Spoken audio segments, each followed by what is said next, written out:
In recent years, the public's fascination with Prince Harry has largely been dominated by the various controversies and scandals that have surrounded him.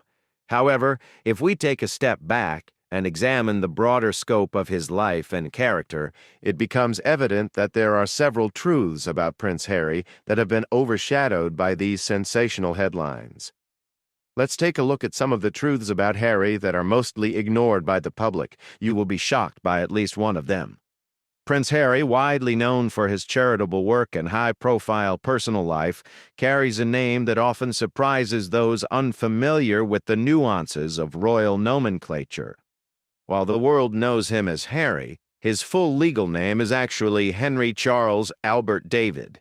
The use of Harry is simply a nickname, a common practice in British aristocracy where informal names are frequently used in everyday life.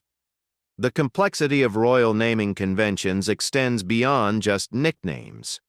Members of the British royal family, including Prince Harry, traditionally do not have a last name in the conventional sense. The royal family operates under a different set of naming conventions, reflecting their unique status and historical traditions. As one royal biographer explained, while Prince Harry was born with a suite of given names, he was not assigned a surname in the way that most people would expect. Instead, the family name Wales is derived from Prince Charles's title as the Prince of Wales. This surname is used in official contexts where a last name is required, such as in school or military records. When Prince Harry married Meghan Markle in 2018, he was bestowed the title of Duke of Sussex by Queen Elizabeth II. Following his marriage, his official name was recorded as Henry Charles Albert David, Duke of Sussex. This title reflects his new status within the royal family and is used in formal contexts, such as on official documents. For instance, this full name appeared on the birth certificate of his first son, Archie Mountbatten Windsor. The use of his full name alongside his ducal title highlights the formal and ceremonial aspects of royal life. During his school years, Prince Harry used the less formal name of Harry Wales. This choice of surname used alongside his first name was a nod to his royal lineage while still providing a sense of normalcy during his education. Prince William, Harry's older brother, also used the surname Wales during his time at Eton, their prestigious boarding school. One of their schoolmates from Eton shared with The Cut that titles and formalities were not a major concern among the students, noting, "It was funny, though, because no one gave a s about titles." This informal attitude among peers helped normalize the royal brothers' experience during their schooling. In addition to his school years, Prince Harry continued to use the surname Wales when he joined the military. The choice of Wales was a practical decision, allowing him to operate under a more familiar and accessible name rather than his full royal title. This practice aligns with the way many members of the royal family adapt their names and titles to fit various aspects of their public and private lives. You might not know this, but Princess Diana's affectionate nicknames for her sons, Prince William and Prince Harry, offer a glimpse into the more personal and tender side of the beloved princess.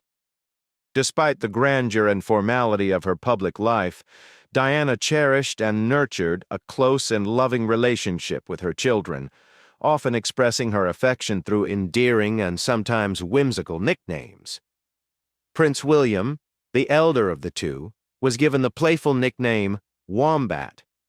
The origin of this nickname can be traced back to a family trip to Australia, where wombats are a local animal. In an interview with NBC, Prince William revealed that the nickname stemmed from this trip, with Diana playfully associating her son with the cute burrowing marsupials native to the region. The choice of Wombat reflects Diana's ability to find joy and humor in her interactions with her children, imbuing their relationship with warmth and affection. In contrast, Prince Harry's nicknames had a more regal and personal touch. According to royal correspondent Robert Jobson, who shared insights on the TV program William and Harry, Princes at War, Diana referred to her younger son as Good King Harry. This nickname was a nod to Diana's belief that Harry, with his distinctive personality and traits, might be better suited for future royal responsibilities than his elder brother William. The term Good King Harry was both a loving and aspirational moniker, reflecting Diana's hopes and dreams for her son's future role within the royal family. Additionally, Diana affectionately called Prince Harry "my little Spencer." This nickname was inspired by Harry's red hair, which, while not matching Diana's own blonde locks, was reminiscent of the red-haired members of the Spencer family, Diana's maiden family. The nickname "my little Spencer" highlighted the connection between Harry and his maternal family heritage, celebrating the traits that linked him to his mother's side of the family. Diana's attachment to this nickname was a reflection of her pride in her family background and her desire to maintain a sense of continuity and connection with her roots. Diana's approach to parenting also included a light-hearted motto she shared with her children. According to an account by E! News, one of Diana's guiding principles for her children was, "You can be as naughty as you want, just don't get caught." This motto captures Diana's playful and permissive attitude toward her children's behavior, suggesting a balance between discipline and a sense of fun. While Diana celebrated Prince Harry's red hair and associated him with her family's Spencer lineage, royal biographer Andrew Morton noted in Diana her true story that Prince Charles was less pleased with the shade of Harry's hair. Charles's dissatisfaction with Harry's red hair contrasted with Diana's affectionate embrace of the trait, underscoring the differences in how the couple perceived their children's attributes. Prince Harry's journey through his teenage years was marked by a series of high-profile incidents that captured public attention and drew concern from his family. Known for his rebellious streak and penchant for reckless behavior, Harry's youthful indiscretions often made headlines, putting additional pressure on him to conform to the royal family's expectations. One notable intervention occurred when Prince Harry was 17 years old. Amidst growing reports of his underage drinking and marijuana use, Prince Charles sought to address his son's behavior in a proactive manner. To curb Harry's increasingly risky lifestyle, Charles arranged for him to visit a rehabilitation facility. The aim was not necessarily for Harry to undergo a full rehabilitation program, but to expose him to the realities of addiction and the challenges faced by those struggling with substance abuse. The one-day rehab visit was designed to provide Harry with a sobering perspective on the consequences of addiction. During this visit, Harry had the opportunity to speak with individuals in recovery, listen to their stories, and gain insight into the impact that substance abuse can have on lives. The experience was meant to serve as a wake-up call, helping Harry to understand the severity of his actions and the importance of making healthier choices. Despite the short duration of the visit, the intervention had a significant impact on Harry's behavior regarding marijuana. It is reported that Harry ceased smoking marijuana after this experience, suggesting that the visit had some effect in altering his approach to drug use. However, the battle with personal vices did not end there. Prince Harry's struggle with smoking continued well beyond his teenage years. Cigarette smoking remained a persistent habit for him, and it was not until much later in his life that he successfully quit.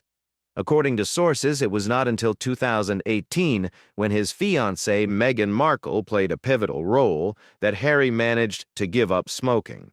Meghan's support and encouragement were instrumental in helping Harry overcome this addiction, highlighting the significant impact that personal relationships and support networks can have on an individual's efforts to change unhealthy habits.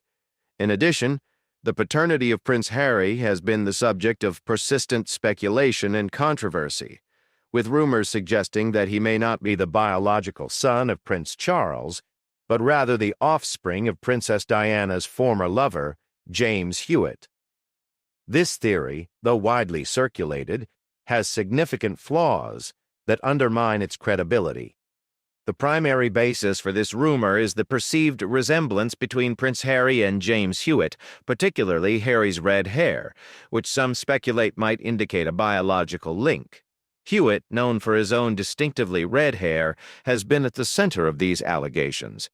However, the timeline of Diana's relationship with Hewitt is crucial in debunking this theory. Diana and Hewitt began their affair in 1986, which was 2 years after Prince Harry was born in 1984.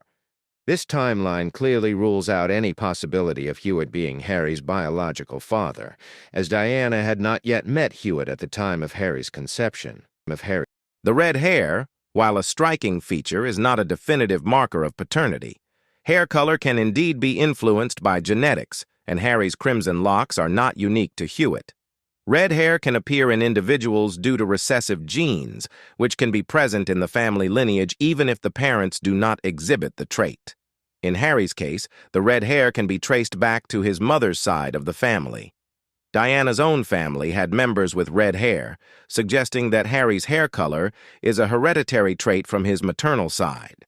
James Hewitt himself has consistently denied being Prince Harry's father. In a 2017 interview with Australia's Sunday Night, Hewitt addressed the rumors directly, expressing that the speculation was harmful to Harry. He remarked, "It sells papers. It's worse for Harry, probably, poor chap." Hewitt's denial and the timeline inconsistencies provide substantial evidence against the paternity rumors. Further debunking the theory, there is photographic evidence that highlights Prince Harry's resemblance to other family members. For example, there are images of Prince Harry as a young boy that show a striking resemblance to his grandfather, Prince Philip, when Philip was younger. Additionally, some photographs of Prince Charles from his youth also bear a compelling resemblance to Prince Harry. These visual similarities suggest a biological connection between Harry and Charles. In another angle, Prince Harry's dedication to environmental causes and his commitment to sustainability have been defining aspects of his public persona, reflecting a deep-rooted passion for protecting the planet. His eco-conscious attitude, while commendable, has been both a source of personal pride and occasional teasing from those around him, including his wife, Meghan Markle. In the 2018 documentary Prince, Son and Heir Charles at 70, Prince Harry humorously recounted how Meghan teases him about his meticulous nature when it comes to energy conservation.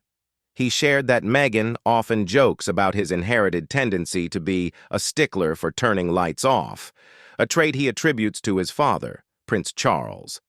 This characteristic is part of Harry's broader environmental ethos, which also influenced his and Meghan's decision to have only 2 children. In a 2019 interview with Vogue, Harry emphasized that their choice was driven by a desire to minimize their environmental impact, stating, "No one can deny science. Otherwise, we live in a very, very troubling world." His commitment to environmentalism is not just a personal choice, but a reflection of a growing global awareness of the need for sustainable living practices. Harry's environmental consciousness can be traced back to his childhood. He revealed in the documentary that he was often teased at school for his habit of picking up litter. This early dedication to keeping his surroundings clean was a reflection of the values instilled in him by his father. Prince Harry's educational journey and subsequent career choices reflect a unique path diverging from traditional royal expectations. Although his academic performance at Eton was less than stellar, he found fulfillment and success in the military, carving out a distinct identity separate from his royal lineage.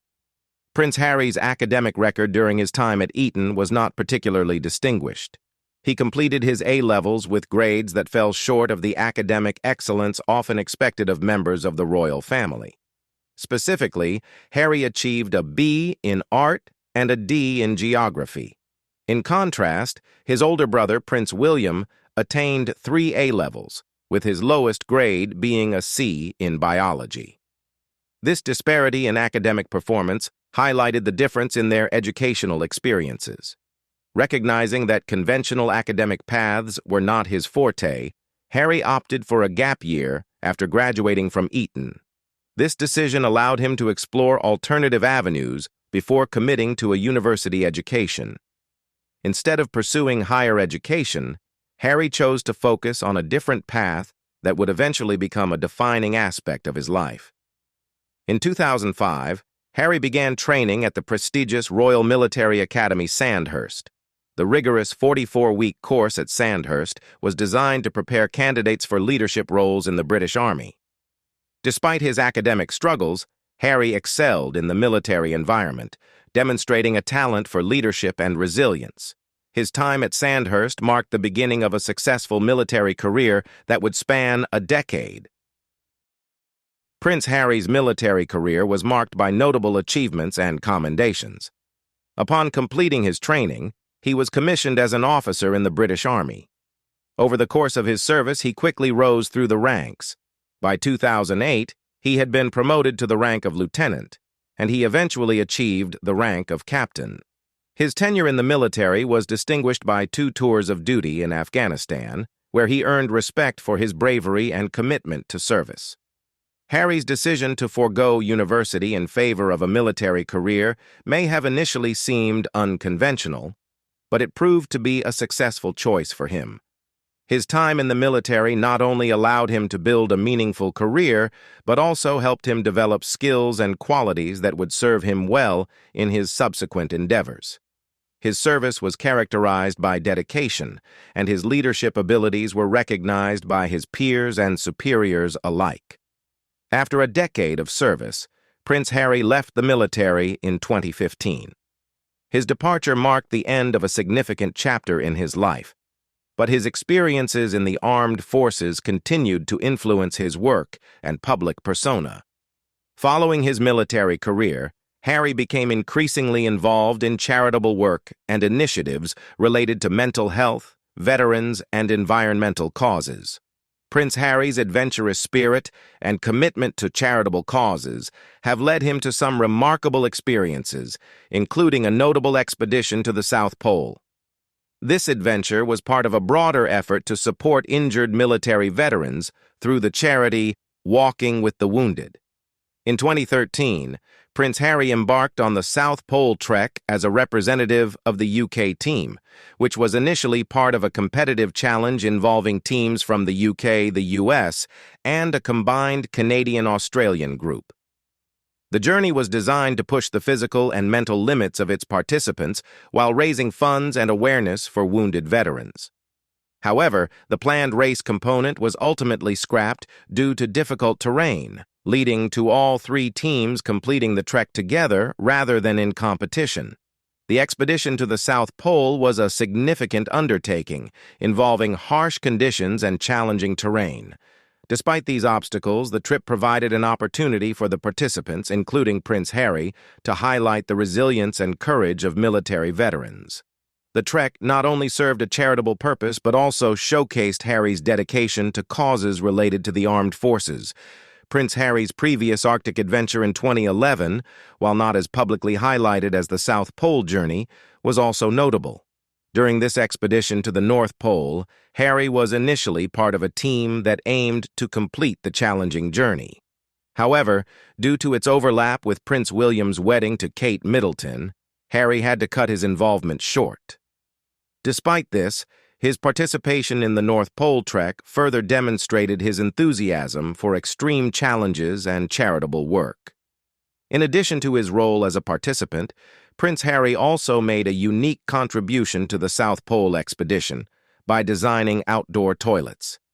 His involvement in this aspect of the trip was both practical and creative. Actor Dominic West, who was also part of the trek, praised Harry's designs, describing them as intricate and well thought out. According to West, the Royals' makeshift restrooms featured a flagpole and a loo roll holder, with the entire setup surrounded by blocks of snow. This artistic touch not only addressed the practical needs of the expedition, but also added a personal flair to the endeavor. In 2014, the world watched with fascination as the reality show I Wanna Marry Harry attempted to capitalize on the public's obsession with Prince Harry. The show, which drew inspiration from The Bachelor, featured a twist that was both audacious and controversial. The contestants were led to believe that they were competing for the affections of Prince Harry, though the man they were actually vying for was a look-alike. The premise of the show was straightforward but deceitful. The producers convinced a group of women that the look-alike, who bore a striking resemblance to the real Prince Harry, was indeed the royal himself, and that he was in search of his true love. This deception was central to the show's plot, as the contestants navigated various challenges and romantic dates, all under the illusion that they were interacting with one of the world's most eligible bachelors. The show's deceptive nature became apparent through various behind-the-scenes revelations. Kimberly Birch, who won the show, later recounted how the producers manipulated the contestants into believing that the look-alike was indeed Prince Harry. Birch disclosed to Splinter that the show employed a fake therapist to reassure contestants who were expressing doubts about the authenticity of their prince. This manipulation was designed to maintain the illusion of the show's premise and to prevent the contestants from questioning the reality of their situation. Another contestant, Megan Ramsey Jones, shared her own experience with Cosmopolitan. Despite her initial skepticism about the identity of the look-alike, the isolated and controlled environment of the show led her to second-guess her doubts. "You're sleep-deprived. You have no cell phone, no TV, no internet," she explained, emphasizing how the lack of outside contact and stimulation contributed to her confusion. In such an environment where contestants had little to focus on except their interactions with the look-alike, it became easier for doubts to waver and for the contestants to question their own perceptions. Prince Harry's social media presence has long been shrouded in secrecy and intrigue. Over the years, the royal has reportedly maintained several covert social media profiles to keep his personal life under wraps and manage his interactions away from the public eye. One such profile, which garnered attention from social media sleuths, was a Facebook account under the name Spike Wells.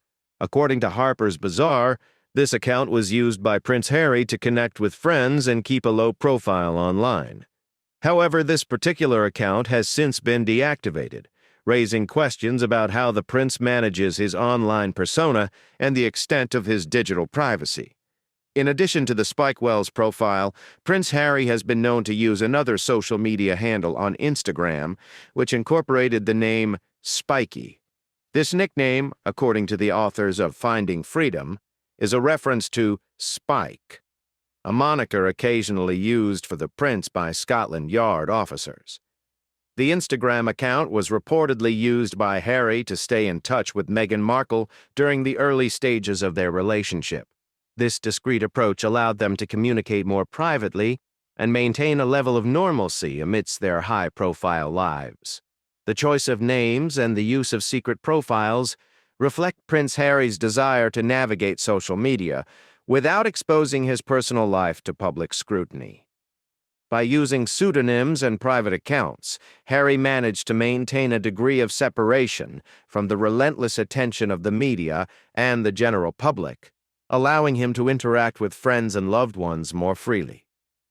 Beyond his online activities, Prince Harry's artistic inclinations have also surfaced through his participation in school plays and productions.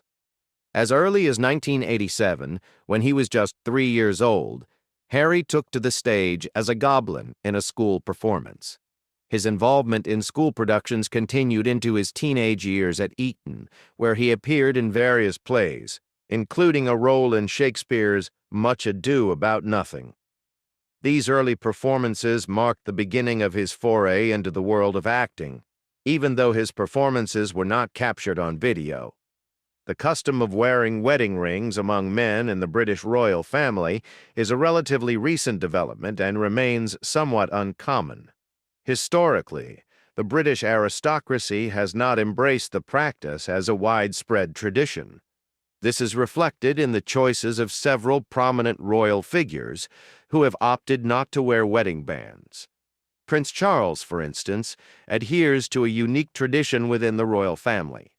While he does wear a wedding band, he does so on his left pinky finger rather than the more conventional ring finger.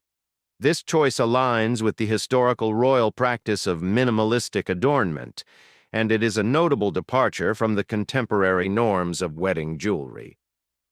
Prince William and Prince Philip are among the royals who have chosen not to wear wedding rings. Their decision reflects the traditional stance of many British men of their social standing, who have historically eschewed the practice of wearing wedding rings. The reluctance to adopt this custom among British aristocrats underscores a broader cultural trend where wedding bands for men are less of a norm.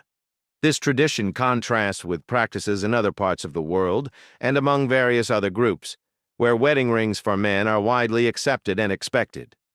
In the UK, the custom of men wearing wedding rings has only gained prominence in recent decades, particularly among those outside the aristocracy.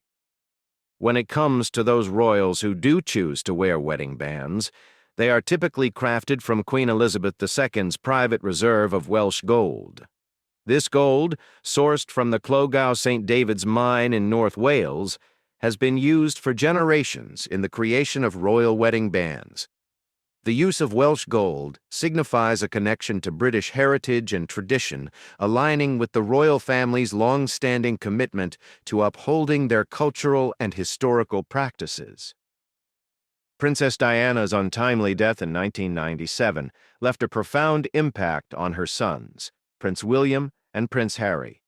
The emotional and public scrutiny surrounding her passing shaped much of their lives and continues to influence how they engage with the press and public. Among the legacies Diana left behind, both material and sentimental, were items of great personal and historical significance, one of the most remarkable being her wedding dress. In the wake of Princess Diana's death, her estate was divided among her sons, and both Prince William and Prince Harry inherited a range of assets, including a substantial fortune and various personal mementos. Among the more unexpected and poignant items was Diana's iconic wedding dress, a piece that holds immense sentimental and historical value. The wedding dress, a creation by designer David Emanuel, was one of the most famous garments of the 20th century. Known for its extravagant design and dramatic impact, the dress was a key feature of Diana's 1981 wedding to Prince Charles, which was broadcast to millions around the world. The gown was characterized by its voluminous taffeta skirt, puffed sleeves, and a 25-foot train, making it an emblem of royal bridal fashion. Despite its fame and significance, the dress was not immediately given to Prince William and Prince Harry. It was held as part of Princess Diana's residuary estate, meaning it remained in trust until certain conditions were met. The dress was officially entrusted to her sons only after Prince Harry turned 30, reflecting the legal and personal complexities involved in managing high-profile estates. The choice of inheriting the wedding dress was more than a simple allocation of items. It was a gesture steeped in deep personal and familial significance. For Prince Harry, the dress represented a tangible connection to his mother, a connection that was particularly important given the depth of his grief and the ongoing public fascination with Diana's life and legacy. While the dress was undoubtedly a valuable piece of royal memorabilia, its true worth lay in its emotional resonance. The financial value of the dress is also noteworthy. According to Brides magazine, the gown cost approximately $115,000 at the time of its creation. This figure highlights the dress's significance not just as a historical artifact, but also as a valuable asset within the context of royal memorabilia. The high cost reflects both the luxurious nature of the garment and its status as a symbol of a pivotal moment in modern royal history. What do you think about Harry's little-known facts? Leave us your comments in the section below. We hope you have found this helpful video. Don't forget to leave a like, share, and subscribe to the channel if you like it. Thank you for watching this and see you in the next videos. Goodbye.